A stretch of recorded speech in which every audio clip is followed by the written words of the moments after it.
ಒಂದು ಸಂದೇಶ ಯಾವುದೇ ಹೊತ್ತಿನಲ್ಲಿ ಬರಬಹುದು.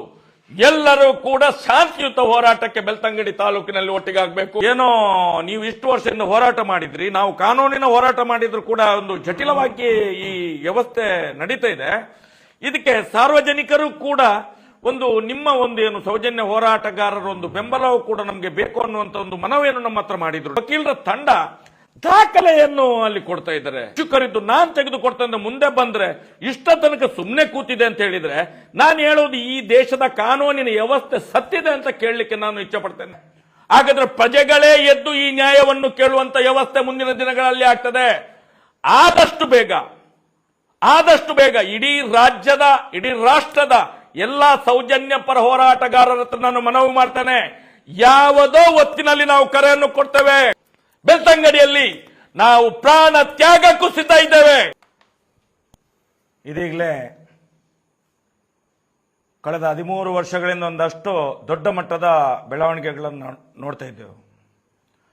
ಆದರೆ ಇಲ್ಲಿ ತನಕ ನ್ಯಾಯ ಮರೀಚಿಕೆಯಾಗಿ ಉಳಿದಿದೆ. ಇವತ್ತು ನ್ಯಾಯಾಂಗದ ಒಳಗಿನಿಂದಲೇ ಒಂದು ಟೀಮ್ ಬಂದು ಕಳೆದ 20-22 ದಿವಸದಿಂದ ಒಂದು ದೊಡ್ಡ ಮಟ್ಟದ ಒಂದು ಹೋರಾಟ ಮಾಡ್ತಿದ್ದಂತೇಳಿ ನಾವು ಗಮನಿಸ್ತಾ ಇದ್ದೇವೆ. ಅದನ್ನು ಯಾವ ರೀತಿಯಲ್ಲಿ ಮಾಡ್ತಾ ಇದ್ದಾರೆ ಅಂತ ಹೇಳಿ ದಿವಸ ಎಲ್ಲೆಲ್ಲಿ ಕಂಪ್ಲೇಂಟ್ ಅನ್ನು ಮಾಡ್ತಾ ಇದ್ದಾರೆ, ಕೋರ್ಟ್ಗೆ ಯಾವ ರೀತಿಯಲ್ಲಿ ಅಪ್ರೋಚ್ ಆಗ್ತಾ ಇದ್ದಾರೆ, ಅವರು ಪೊಲೀಸ್ ಇಲಾಖೆಯನ್ನು ಯಾವ ರೀತಿ ಅಪ್ರೋಚ್ ಆಗ್ತಾ ಇದ್ದಾರೆ, ಜಿಲ್ಲೆಯ SP ಅವರಿಗೆ ಯಾವ ರೀತಿಯ ಕಂಪ್ಲೇಂಟ್ ಅನ್ನು ಕೊಡ್ತಾ ಇದ್ದಾರೆ, ಇದರನ್ನೆಲ್ಲವನ್ನು ನಾವು ಜಿಲ್ಲೆಯ SP ಅವರು ಸಾಮಾಜಿಕವಾಗಿ ಅದನ್ನು ತಿಳಿಸ್ತಾ ಇದ್ದಾರೆ.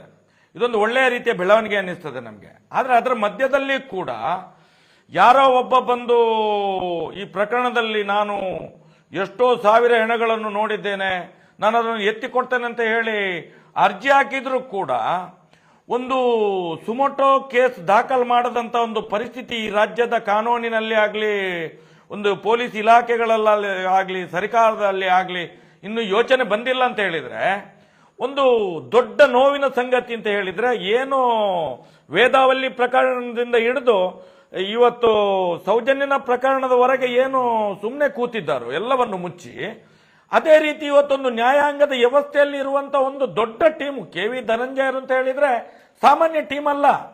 ಈ ದೇಶದ ಎಷ್ಟೋ ಭ್ರಷ್ಟ ರಾಜಕಾರಣಿಗಳಿಗೆ ಜೈಲಿನ ದ್ವಾರವನ್ನು ತೋರಿಸಿದಂತ ಒಂದು ವಕೀಲರ ದೊಡ್ಡ ತಂಡ ಅದು. ನಾನು ಅದನ್ನು ಗಮನಿಸ್ತಾ ಇದ್ದೇನೆ, ಕಳೆದ 21 ದಿವಸಗಳಿಂದ ಗಮನಿಸ್ತಾ ಇದ್ದೇನೆ. ಈ ಸಲ ಸೌಜನ್ಯನಿಗೆ ಮತ್ತು ಬಾಕಿ ಎಲ್ಲ ಇದಕ್ಕೂ ವೇದವಲ್ಲಿ ಪದ್ಮಲತನಿಗೂ ನ್ಯಾಯ ಸಿಗಬಹುದು ಅನ್ನುವಂಥ ದೃಷ್ಟಿಯಿಂದ ನಾವು ಯೋಚನೆ ಮಾಡ್ತಾ ಕೂತ್ರೆ ಈಗ ಬರುವಂತ 21 ದಿವಸಗಳಿಂದ ನಾಳೆ ನಾಳೆ ನಾಳೆ ನಾಳೆ ಅಂತ ಹೇಳಿ ನಾವು ಮತ್ತೆ ಈ ಪ್ರಕಾರವಾಗಿ ಸನ್ಮಾನ್ಯ KV ಧನಂಜಯ ಸರ್ ಅನ್ನು ನಾವು ಭೇಟಿಯಾದವು. ನಿನ್ನೆ ಮೊನ್ನೆಯಲ್ಲಿ ನಾವು ಮಾತಾಡಬೇಕಾದ್ರೆ ಅವರು ಹೇಳಿದ್ರು, ಇದು ಇನ್ನು ಏನೋ ನೀವು ಇಷ್ಟು ವರ್ಷದಿಂದ ಹೋರಾಟ ಮಾಡಿದ್ರಿ, ನಾವು ಕಾನೂನಿನ ಹೋರಾಟ ಮಾಡಿದ್ರು ಕೂಡ ಒಂದು ಜಟಿಲವಾಗಿ ಈ ವ್ಯವಸ್ಥೆ ನಡೀತಾ ಇದೆ. ಇದಕ್ಕೆ ಸಾರ್ವಜನಿಕರು ಕೂಡ ಒಂದು ನಿಮ್ಮ ಒಂದು ಏನು ಸೌಜನ್ಯ ಹೋರಾಟಗಾರರ ಒಂದು ಬೆಂಬಲವೂ ಕೂಡ ನಮಗೆ ಬೇಕು ಅನ್ನುವಂತ ಒಂದು ಮನವಿಯನ್ನು ನಮ್ಮ ಹತ್ರ ಮಾಡಿದ್ರು ನಿನ್ನೆ. ಆ ಪ್ರಯುಕ್ತವೇ ನಾವು ಹೇಳುವಂಥದ್ದು, ಮುಂದಿನ ದಿನಗಳಲ್ಲಿ ಎಲ್ಲಿಯೂ ಕೂಡ ಕಾನೂನಿನ ವ್ಯವಸ್ಥೆಯಲ್ಲಿ ನಮಗೆ ಜಾಗ ಇಲ್ಲ ಅಂತ ಹೇಳಿದ್ರೆ ಇಡೀ ಪ್ರಜಾಪ್ರಭುತ್ವದ ವ್ಯವಸ್ಥೆಯನ್ನು ಇಟ್ಕೊಂಡೇ ನಾವು ಏನು ಒಂದು ದೊಡ್ಡ ಮಟ್ಟದ ಲಕ್ಷಾಂತರ ಜನರು ಇವತ್ತು ಈ ವಕೀಲರ ತಂಡದ ಒಟ್ಟಿಗೆ ಸೇರ್ಕೊಂಡು ಆದಷ್ಟು ಬೇಗ ಏನು ಕಾನೂನು ರೀತಿಯಲ್ಲಿ ನೀವು ಮಾಡಲಿಲ್ಲ ಅಂತ ಹೇಳಿದ್ರೆ ಮುಂದಿನ ದಿನಗಳಲ್ಲಿ ಜನಗಳ ಒಂದು ತೀರ್ಮಾನ ಯಾವ ರೀತಿ ಇದೆ.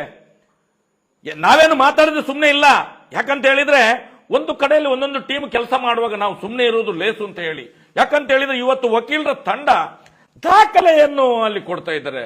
ಇಷ್ಟು ಯಾರು ಒಬ್ಬ ಹೆಣ ಎತ್ತು ಊತವ ಹೇಳ್ತಾನೆ, ಅತ್ಯಾಚಾರದ ಹೆಣ್ಮಕ್ಳಿದ್ದು, ಅಪೃಪ್ತ ಹೆಣ್ಮಕ್ಳಿದ್ದು, ವೃದ್ಧರಿದ್ದು, ಭಿಕ್ಷುಕರಿದ್ದು ನಾನು ತೆಗೆದುಕೊಡ್ತೇನೆ ಮುಂದೆ ಬಂದ್ರೆ ಇಷ್ಟ ತನಕ ಸುಮ್ಮನೆ ಕೂತಿದೆ ಅಂತ ಹೇಳಿದ್ರೆ ನಾನು ಹೇಳೋದು ಈ ದೇಶದ ಕಾನೂನಿನ ವ್ಯವಸ್ಥೆ ಸತ್ತಿದೆ ಅಂತ ಕೇಳಲಿಕ್ಕೆ ನಾನು ಇಚ್ಛೆ ಪಡ್ತೇನೆ. ನಾನು ಇವತ್ತು ಒಂದು ವಕೀಲರ ತಂಡ KV ಧನಂಜಯರು ಅಂತ ಹೇಳಿದ್ರೆ ಹೈಕೋರ್ಟ್ ವಕೀಲರು ಇರ್ಬೋದು, ಸುಪ್ರೀಂ ಕೋರ್ಟ್ ಅಲ್ಲಿ KV ಧನಂಜಯ ಅಂತ ಹೇಳಿದ್ರೆ ಎಲ್ರಿಗೂ ಚಿರಪರಿಚಿತ. ಅವರು ಸಿಕ್ಕಾಪಟ್ಟೆ ಸಮಾಜಕ್ಕೆ ಸಾರ್ವಜನಿಕವಾಗಿ ಅವರ ಕ್ಲೈಂಟ್ಗಳಿಗೆ ನ್ಯಾಯದಾನವನ್ನು ಮಾಡಿದಂತ ದೊಡ್ಡ ಹೆಸರಿರುವಂತಹ ಟೀಮು.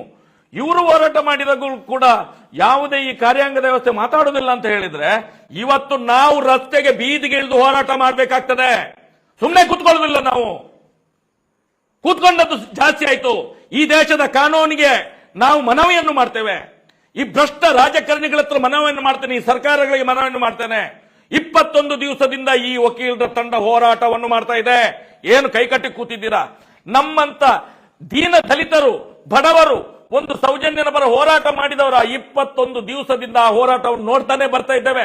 ದಿನ ದಿನ ದಿನ ಜಟಿಲ ಮಾಡ್ತಾ ಇದ್ದೀರಿ.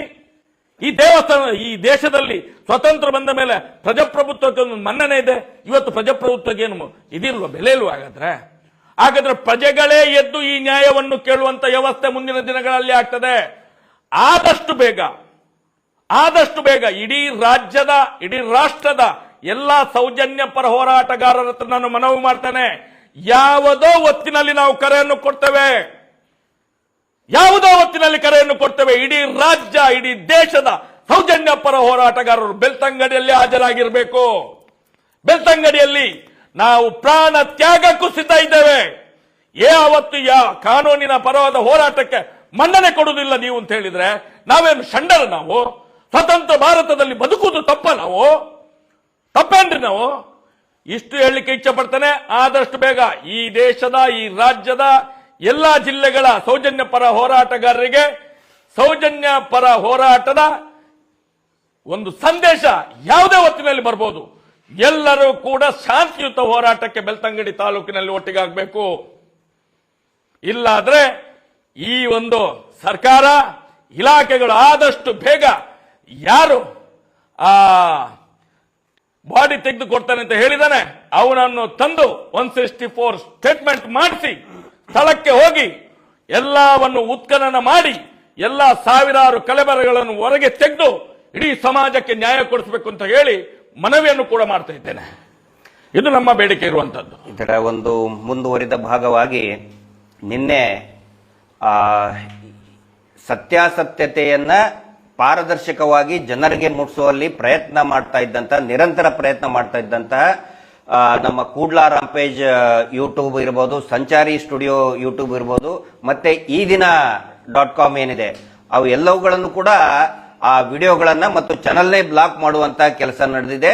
ಇದು ನ್ಯಾಯಾಂಗ ವ್ಯವಸ್ಥೆಯಲ್ಲಿರುವಂತಹ ಅಧಿಕಾರಿಗಳು, ನ್ಯಾಯಾಧೀಶರು ಇದನ್ನ ಗಮನದಲ್ಲಿಟ್ಕೋಬೇಕು. ಏಕಾಏಕಿ ರಾತ್ರೋರಾತ್ರಿ ಆದೇಶ ಹೊರಡಿಸಿ ಅದನ್ನ ಬ್ಲಾಕ್ ಮಾಡಿಸೋದ್ರಿಂದ ನೀವು ಕೂಡ ಇದರಲ್ಲಿ ಭಾಗಿಯಾಗಿದ್ದೀರಿ. ಈ ಸಂಚಿನಲ್ಲಿ ಈ ಅತ್ಯಾಚಾರಿಗಳನ್ನ, ಕೊಲೆಗಡಕರನ್ನ ರಕ್ಷಣೆ ಮಾಡುವಂತಹ ಪ್ರಕ್ರಿಯೆಯಲ್ಲಿ ನೀವು ಕೂಡ ಸಂಚಿನಲ್ಲಿ ಭಾಗಿಯಾಗಿದ್ದೀರಿ ಅಂತಾನೆ ನಾವು ಭಾವಿಸ್ತೇವೆ.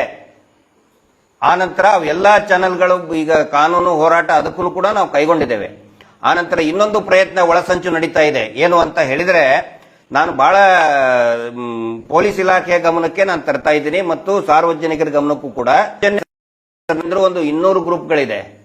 ಆನಂತರ ಬಲಿಷ್ಠ ಸಾಮಾಜಿಕ ಮಾಧ್ಯಮ ತಾಣ ಇದೆ. ಆದ್ರೆ ಇಲ್ಲಿ ನಾವು ಯಾರನ್ನು ಕೂಡ ಮೆಂಬರ್ಶಿಪ್ ಮಾಡ್ಕೊಂಡಿಲ್ಲ. ಸೌಜನ್ಯ ಹೋರಾಟಗಾರರು ಅಂತ ಹೇಳಿ ಮೆಂಬರ್ಶಿಪ್ ಮಾಡ್ಕೊಂಡಿರಲ್ಲ. ಕೆಲವೊಂದಿಷ್ಟು ಜನ ಆ ಅತ್ಯಾಚಾರಿಗಳ ಧರ್ಮೋದ್ಯಮಿ ಕುಟುಂಬ ನಡೆಸ್ತಾ ಇರುವಂತಹ ಒಂದು IT ಸೆಲ್, ಆನಂತರ ಏನೋ ಒಂದು ಇದನ್ನ ಮಾಡ್ಕೊಂಡಿದ್ದಾರೆ ಅವರು, ಕಾಲ್ ಸೆಂಟರ್ ಟೈಪ್ ಫೇಕ್ ಕಾಲ್ ಮಾಡೋದು, ಹೆದರ್ಸೋದು. ನಮ್ಮ ಗ್ರೂಪ್ ನಲ್ಲಿನೇ ಬಂದು ಈ ಶಾಂತಿ ಭಂಗ ಮಾಡುವಂತಹ, ಅರಾಜಕತೆ ಸೃಷ್ಟಿ ಮಾಡುವಂತಹ, ಹಿಂಸೆಗೆ ಪ್ರಚೋದನೆ ಮಾಡುವಂತಹ ಮೆಸೇಜ್ಗಳನ್ನು ಕೂಡ ಹಾಕ್ತಾ ಇದ್ದಾರೆ ಮತ್ತು ಅಶ್ಲೀಲ ಪದಗಳನ್ನ ಬೈತಾ ಇದ್ದಾರೆ. ನಾವು ಯಾರು ಕೂಡ ಸೌಜನ್ಯ ಹೋರಾಟಗಾರರು, ಸೌಜನ್ಯ ಸಮಿತಿ ಈ ತರ ಅಶ್ಲೀಲ ಪದಗಳನ್ನ ನಾವು ಎಷ್ಟೋ ಸಾರಿ ಹೇಳಿದೀವಿ. ಆ ಅತ್ಯಾಚಾರಿಗಳ ಹೆಣ್ಮಕ್ಳಿಗೂ ಕೂಡ ಬೈಬೇಡಿ, ಅದು ನಮ್ಮ ನಿಯಮ ಅಲ್ಲ, ಅದು ನಮ್ಮ ನೀತಿ ಅಲ್ಲ. ಕೆಲವೊಬ್ರು ಬೇಕು ಅಂತಲೇ ಬೈತಾ ಇರ್ತಾರೆ. ಅದಕ್ಕೂ ನಮಗೂ ಯಾವುದೇ ರೀತಿಯಾದಂತ ಸಂಬಂಧ ಇಲ್ಲ. ಯಾರಾದರೂ ಅರಾಜಕತೆ ಸೃಷ್ಟಿ ಮಾಡುವಂತದ್ದು, ನಾವು ಕಲ್ಲೆಸಿತೀವಿ, ನಾವು ಅದನ್ನ ಮಾಡ್ತೀವಿ ಅಂತೇಳಿ ಸುಳ್ಳು ಏನು ಮೆಸೇಜ್ಗಳನ್ನ ಹಾಕ್ತಾ ಇದ್ದಾರೆ, ಖಂಡಿತ ಪೊಲೀಸ್ ಇಲಾಖೆ ಅಂತವ್ರ ಮೇಲೆ ಕ್ರಮವನ್ನ ಕೈಗೊಳ್ಳಬಹುದು. ನಾವು ಏನೇ ಇದ್ರೂ ಕೂಡ ಸಾಂವಿಧಾನಿಕ ಹೋರಾಟಕ್ಕೆ ಮಾತ್ರ ಮನ್ನಣೆ ಇದೆ, ಕಾನೂನಿನ ಸುಪರ್ದಿಯಲ್ಲಿ ಮಾತ್ರ ಮನ್ನಣೆ ಇದೆ ಹೊರತು ಇನ್ನು ಯಾರೋ ನಾ ಸೌಜನ್ಯ ಹೋರಾಟಗಾರ ಅಂತ ಹೇಳ್ಕೊಂಡು ಏನೋ ವ್ಯವಹಾರ ಮಾಡಿದ್ರು, ದಂಧೆ ಮಾಡಿದ್ರು, ಆ ನಂತರ ಅರಾಜಕತೆ ಸೃಷ್ಟಿ ಮಾಡುವಂತ ಮೆಸೇಜ್ಗಳನ್ನ, ಪೋಸ್ಟ್ಗಳನ್ನ ಹಾಕಿದ್ರೆ ಅದಕ್ಕೂ ನಮಗೂ ಯಾವುದೇ ಸಂಬಂಧ ಇಲ್ಲ. ದಯವಿಟ್ಟು ವಾಟ್ಸ್ಆಪ್ ಅಡ್ಮಿನ್ ದಯವಿಟ್ಟು ಅವ್ರನ್ನ ದೂರ ಇಡಿ. ಯಾಕಂದ್ರೆ ಅವರವರೇ ಮೆಸೇಜ್ ಹಾಕೊಂಡು ಒಂದು ಸ್ಕ್ರೀನ್ ಶಾಟ್ ಹೊಡೆದು ನೋಡಿ ಅರಾಜಕತೆ ಮಾಡ್ತಾ ಇದ್ದಾರೆ ಅಂತ ಹಾಕುವಂತ ಸಂದರ್ಭ ಇದೆ. ಹಿಂದೆ ಅದೇ ರೀತಿ ಒಂದು ಫೇಕ್ ವಾಟ್ಸ್ಆಪ್ ಚಾಟ್ ನಿಂದ ಹಿಡ್ಕೊಂಡನೆ ಸೌಜನ್ಯ ಏಪ್ರಿಲ್ 6ನೇ ತಾರೀಕಿನ ವಾಟ್ಸ್ಆಪ್ ಚಾಟ್ ಅನ್ನ ತೋರಿಸಿ ಒಂದು ಫೇಕ್, ಅದು ಒಂದು ಸುಳ್ಳು ಮಾಹಿತಿಯನ್ನ ಕೊಟ್ಟು ಹೋರಾಟ ನಿಲ್ಲಿಸುವಂತ ಒಂದು ಕುತಂತ್ರವನ್ನ ಮಾಡಿದ್ರು. ಆ ದಾರಿ ಬಿಟ್ಟು ಬೇರೆ ಏನೂ ಇಲ್ಲ, ಬರೀ ಕುತಂತ್ರ ಇಷ್ಟೇ ಇದೆ. ಆದ್ರೆ ನಾನು ಪೂರ್ತಿಯಾಗಿ ಸಮಾಜದ ಗಮನಕ್ಕೆ ಮತ್ತು ಪೊಲೀಸ್ ಇಲಾಖೆಗೆ ಗಮನಕ್ಕೆ ತರ್ತಾ ಇದ್ದೇನೆ. ಆ ತರ ಏನೇ ಮಾಡಿದ್ರು ಕೂಡ ಮುಕ್ತವಾಗಿ ಪೊಲೀಸರು ಅವ್ರ ಮೇಲೆ ಕ್ರಮವನ್ನ ಕೈಗೊಳ್ಳಬಹುದು. ನಮಸ್ಕಾರ. ಬೇಕಾ? ಬೇಡ ಬೇಡ ಬೇಡ.